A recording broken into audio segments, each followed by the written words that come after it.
Hello and welcome to another demo slash condition report, and today I have two of the Casio WQV watches, the camera watches, to show you. I did a previous video on these in which I covered this watch and discussed the other three, and today I have these two to discuss. So I will put a link in the description because that's what people seem to do on YouTube, and that will take you to this one if you want to see a demo of that. So to recap, because I think I made a slight error when I was chatting about the last one, basically Casio brought out their first watch, which was this one, the WQV-1, and it came in kind of the rubber housing, or it also came in a kind of a metal version as well. They then slightly later brought out the WQV-2, which was this one. Essentially has the same internal, so this is a black and white camera, black and white screen. They had it in this slightly more curved shape, and again I think that came in this it came in this version here, or a metal version, but basically the same guts. Then the next iteration of the watch was this one here, which was the WQV-3 that added a colour camera, but it had a black and white screen still and had more of a round appearance to it. And again, it was in the resin type or a metal type. And then the final version was this one here, which is the WQV-10. And this kind of goes back to the original styling of watch here and to an extent here. But this incorporated a color camera and a color screen, and also the functions kind of increased from these two to this one, things like calendars being added and other odds and sods. But hopefully that'll explain the range, and I'm going to cover these two today. So they both, because they're quite power hungry, they both sleep when they're off. So you can see them both asleep right now. When you push a button, it will then wake up. So you can see you have the day and the date here, the time and the seconds, and both of them operate in exactly, well, I can do them at the same time. Both of them operate in very similar ways. So they have two buttons on the side there, and they have three buttons on the side here. Very similar in their operation, and obviously one on the front as well. So what you can do on these is you can push the middle one, and it will kind of change the formatting of that, and then on this one it will bring up a calendar instead, and you can see the color. On this one as well, you can, top right takes you to viewing photos you've taken. On this one, the top right cycles through, so you can have a bluish screen, a blackish screen, and the light one that you saw. Well, there's the light one actually, and then it goes through again, but it adds on like a colored bar in which the seconds move along. There's the black version and the lighter version, so it gives you those different options.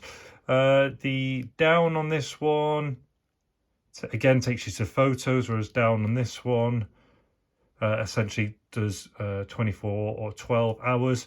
And then if we get back to the menu on here, so that will take, that will essentially, if I hold the button down, that's how you get into amending the time.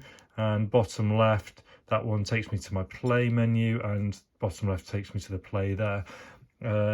So yeah, we'll come on to playing in a second, so because that's the mode menu. So basically, as you press the bottom left, I'm cycling through the playback, the alarm, a timer, a stopwatch, how you want to communicate to the PC or to another watch, and all the way back round. This one here takes the play mode.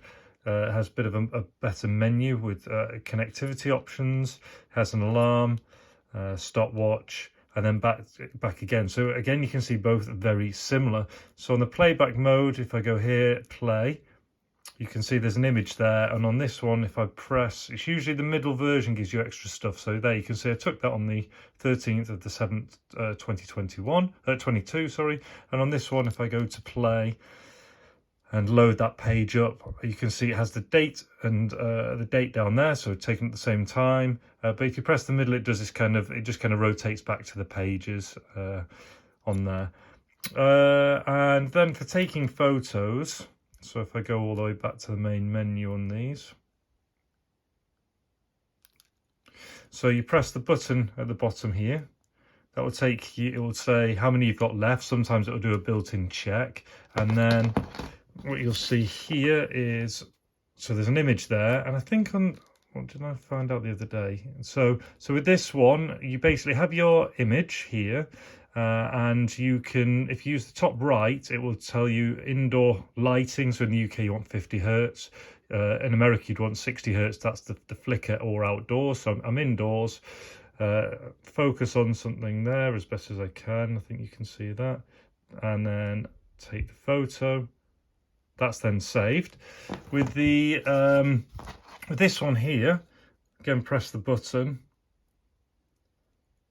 to take the photo, and you can, on this one here, the difference is when I press the button on the right hand side, so I didn't really mention, so that button on that one kind of either it does a split option or a kind of just a graphics effects option. This one here actually has more of a zoom function, so this is very similar to the first one, and that down there it's in the outdoor mode at the minute. So if I change that to indoor, again using top right, so there's lots more settings. So that's got a built-in timer. In fact, I'll show you that quickly. So as I'm going through this one, you see there's a timer, there's an outdoor mode, and some others. So if I go outdoor, dusk, indoor there, so it allows you to change it. So I've said indoor. You look at that. This one has a zoom, so unlike the other one. So there, I can zoom and then take the photo, and there it is. So on both of those, we could. Well, it's already showing on that one, but if I go back to the